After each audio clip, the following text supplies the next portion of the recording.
हाँ जी, नेक्स्ट है mutual inductance of two long solenoids. Mutual inductance of two long solenoids. हाँ जी, let I1 is a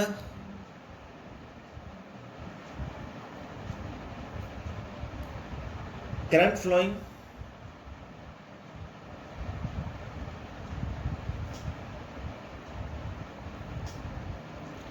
in S1 coil, then B1 will be the magnetic field। S1 ਦੇ ਅੰਦਰ magnetic field ਜਿਹੜੀ link ਕਰ ਰਹੀ ਹੈ, ਅੰਦਰਲੀ coil ਦੇ ਅੰਦਰ magnetic field ਉਹ ਕੀ ਹੋਏਗੀ B1। let's find it। B1 is the magnetic field induction in the coil S1। then B1 की वैल्यू क्या हो जाएगी, B1 is equal to mu naught into N1 into I1। फिर N1 क्या है,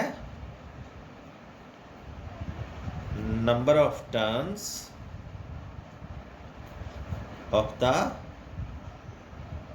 S1 coil, number of turns per unit length, number of turns per unit length. ठीक है जी, तो let capital N1 is the total number of turns,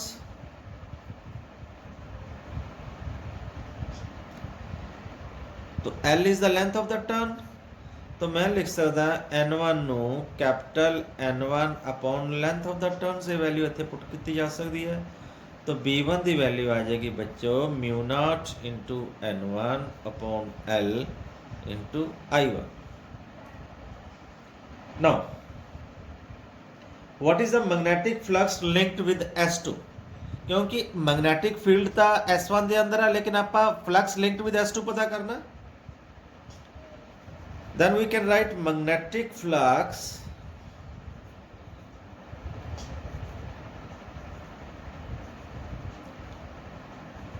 linked with S2 और लिख दिया सी π2। की होएगा B1 आ गया मैग्नेटिक फील्ड S1, क्योंकि मैग्नेटिक फील्ड तो यही है, इस तो बाहर तो मैग्नेटिक फील्ड एग्जिस्ट ही नहीं कर रही, into area A1 is the area of cross section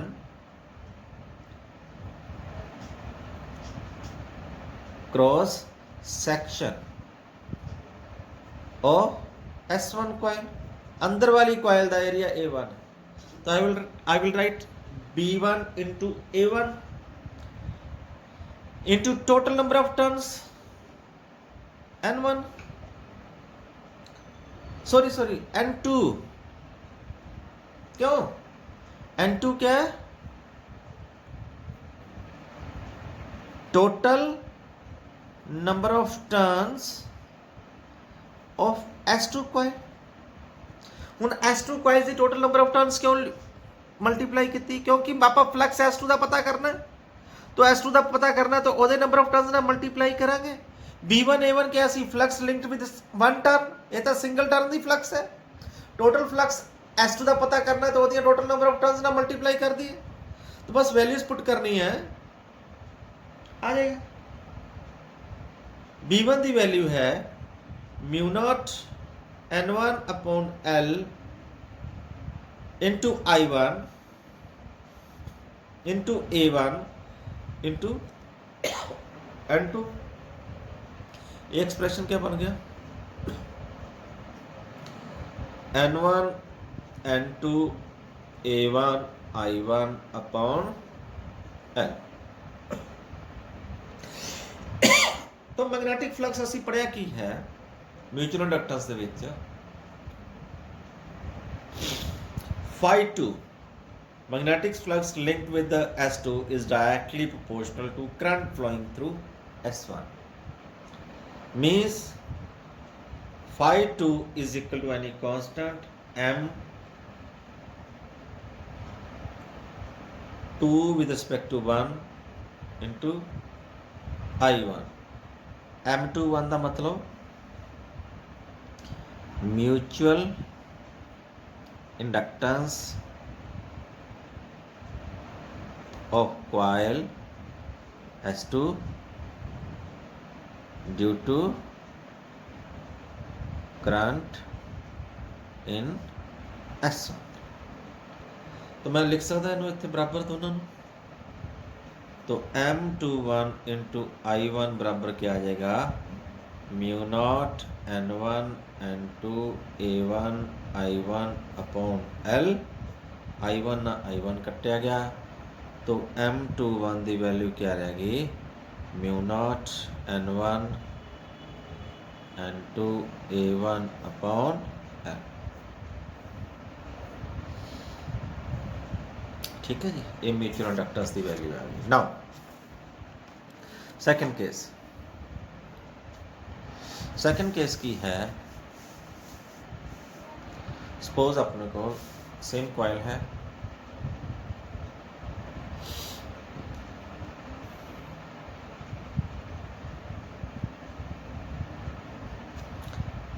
आ है कॉइल S2,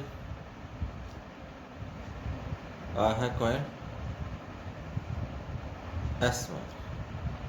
हुण करंट किहदे च लगदा है S2 च। इसनूं ओवरलैप कराना आपां, ਇਹ नहीं सेम कॉइल अपने को S1 कॉइल है ते आ है S2 coil, same diagram S2 coil, लेकिन करंट हुण इस कित्थों लंघ रहा S2 च, I2 करंट लंघ रहा। तो असीं पता करना what is the magnetic field, magnetic mutual inductance due to S1। Now मैं लिख सकदा now out I2 is the current in S2,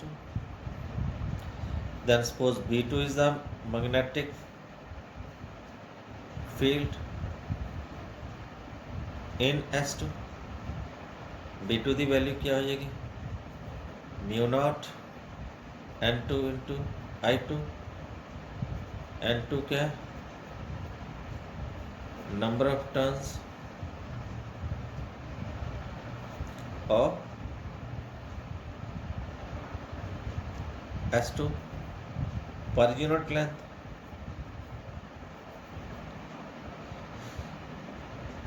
तो N2 is the total number of turns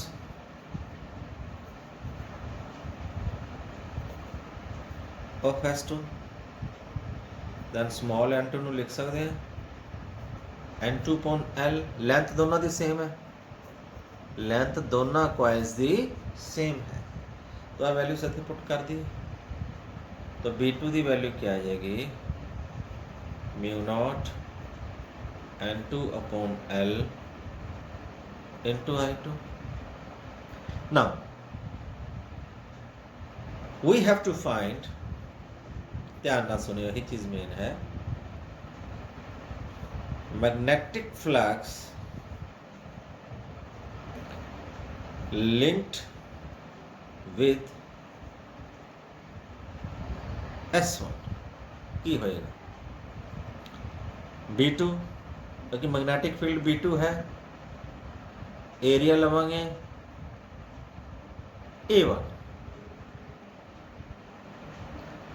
into total number of turns of S1 वो की है N1। ਹੁਣ ਦੇਖੋ ਧਿਆਨ ਨਾਲ ਨੋਟ ਕਰਨ ਵਾਲੀ ਕੀ ਗੱਲ ਹੈ, ਦੋਨੋਂ ਕੇਸਿਸ ਦੇ ਵਿੱਚ ਚਾਹੇ ਮੈਂ magnetic flux linked with S2 ਕੱਢਿਆ, ਉਦੋਂ ਵੀ A1 ਲਿਆ ਸੀ, ਮਤਲਬ ਅੰਦਰ ਵਾਲਾ ਜਿਹੜੀ ਕੋਇਲ ਹੈ ਉਹਦਾ ਏਰੀਆ ਲਿਆ ਸੀ ਛੋਟੀ ਕੋਇਲ ਦਾ। ਤੇ ਹੁਣ ਮੈਂ ਮੈਗਨੈਟਿਕ ਫਲਕਸ ਆ ਉੱਪਰਲੀ ਵੱਡੀ ਕੋਇਲ ਦਾ ਪਤਾ ਕਰ ਰਿਹਾ ਹੈ ਨਾ, ਇਹਦੇ 'ਚ ਫਲਕਸ ਕਿੰਨਾ, ਐਤਕੀ ਵੀ ਫਿਰ ਏਰੀਆ A1 ਅੰਦਰ ਵਾਲਾ ਹੀ ਲੈਣਾ। मतलब दोनों केसिस ਦੇ ਵਿੱਚ ਏਰੀਆ ਅੰਦਰ ਵਾਲਾ ਹੀ ਕਿਉਂ ਲੈਣਾ, ਇਹ ਚੀਜ਼ ਇੰਪੋਰਟੈਂਟ ਹੈ ਸੁਣਨ ਵਾਲੀ। ਦੇਖੋ ਜੀ ਅਸੀਂ ਪਤਾ ਕਰਨਾ ਚਾਹੁੰਦੇ ਹਾਂ magnetic flux linked with S1 coil the. S1 ਕੋਇਲ ਕਿੱਥੇ ਐਗਜ਼ਿਸਟ ਕਰਦੀ ਹੈ? ਆਹੀ ਹੈ। तो ਇਹਦਾ ਫਲਕਸ ਪਤਾ ਕਰਨਾ। ਮੈਗਨੈਟਿਕ ਫੀਲਡ ਦਾ ਬੱਚੋ ਬਾਹਰ ਵੀ ਹੈ, B2 ਦਾ ਬਾਹਰ ਵੀ ਐਗਜ਼ਿਸਟ ਹੋਏ ਕਰੇਗੀ ਤੇ ਅੰਦਰ ਵੀ ਐਗਜ਼ਿਸਟ ਕਰੇਗੀ। ਲੇਕਿਨ ਮੈਂ ਪਤਾ ਕਰਨਾ ਚਾਹੁੰਦਾ ਕਿ ਸਿਰਫ ਫਲਕਸ ਜਿਹੜਾ S1 ਜਿਹੜਾ ਅੰਦਰ ਹੈ, ਇਸ ਇਹਦੇ ਅੰਦਰ ਹੈ, ਬਾਹਰਲਾ ਨਹੀਂ ਮੈਨੂੰ ਚਾਹੀਦਾ। ਫਲਕਸ ਤਾਂ ਬਾਹਰ ਵੀ ਹੈ, ਲੇਕਿਨ ਮੈਨੂੰ ਫਲਕਸ ਕਿਹੜਾ ਚਾਹੀਦਾ ਜਿਹੜਾ S1 ਦੇ ਅੰਦਰ ਹੈ। ਤਾਂ S1 ਦਾ ਅੰਦਰਲਾ ਏਰੀਆ A1 ਹੀ ਲੈਣਾ, ਬਾਹਰਲਾ ਕਿਵੇਂ ਲੈ ਲਾਂਗੇ? ਜੇ ਬਾਹਰਲਾ ਲੈ ਲਿਆ ਤਾਂ ਬਾਹਰਲਾ ਫਲਕਸ ਵੀ ਆ ਜਾਏਗਾ, ਉਹ ਮੈਨੂੰ ਚਾਹੀਦਾ ਹੀ ਨਹੀਂ। ਉਹ ਤਾਂ S2 ਦਾ ਫਲਕਸ ਹੋ ਜਾਏਗਾ, S2 ਦਾ ਫਲਕਸ ਤਾਂ ਚਾਹੀਦਾ ਨਹੀਂ। ਫਲਕਸ ਮੈਨੂੰ ਚਾਹੀਦਾ S1 ਦਾ ਜਿਹੜਾ ਕਿ ਅੰਦਰਲਾ ਹੈ। ਤਾਂ ਇਸ ਲਈ ਦੋਨੋਂ ਕੇਸਿਸ ਦੇ ਵਿੱਚ ਛੋਟਾ ਏਰੀਆ ਮਤਲਬ ਇਨਰ ਕੋਇਲਸ ਦਾ ਏਰੀਆ ਲੈਣਾ। ਹੁਣ ਨੰਬਰ ਆਫ ਟਰਨਸ ਤਾਂ N1 ਹੀ ਲਵਾਂਗੇ ਕਿਉਂਕਿ S1 ਦਾ ਫਲਕਸ ਲੈਣਾ। ਵੈल्यू पुट करनी है बस, फिर हो गया mu naught N2 upon L into I2 into A1 into N1। ये बन जाएगा mu naught N1 N2 upon L into A1 into I2। Now mutual inductance Phi1 flux linked with S1 is directly proportional to the current in S2 which is I2. So hence we can write Phi2 will be is equal to M12 जब कि M12 क्या है? Mutual inductance of coil S1 due to S2 into I2। हाँ जी, आ भी magnetic flux Phi2 सी, Phi2 लिख रहे थे ना अपन, तो आ भी Phi2 इक्वल लिख दिए। M12 इंटू I2 की वैल्यू क्या आ जाएगी? Mu naught N1 N2 A1 I2 upon L। I2 ना I2 कट्टिया गया, तो M12 की वैल्यू आ गई बच्चों mu naught N1 N2 A1 upon L। दोनों डायग्राम दोनों फार्मूले साढ़े सामने है। ये है M21 mu naught N1 N2 A1 upon L, ये है M12 म्यू1 N1 N2 A1 upon L। Same है।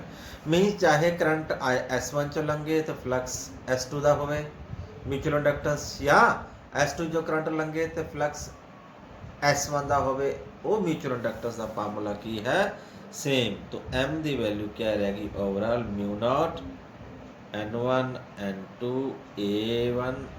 A1 upon L। तो याद रखियो इत्थे ए की लेना है, दोनों केसिस दे विच एरिया इनर कोयल। ठीक है बच्चों, that was the mutual inductance. ਇਹਦੇ ਨਾਲ ਇਹ ਚੈप्टर खत्म हो गया। Thank you, have a nice day.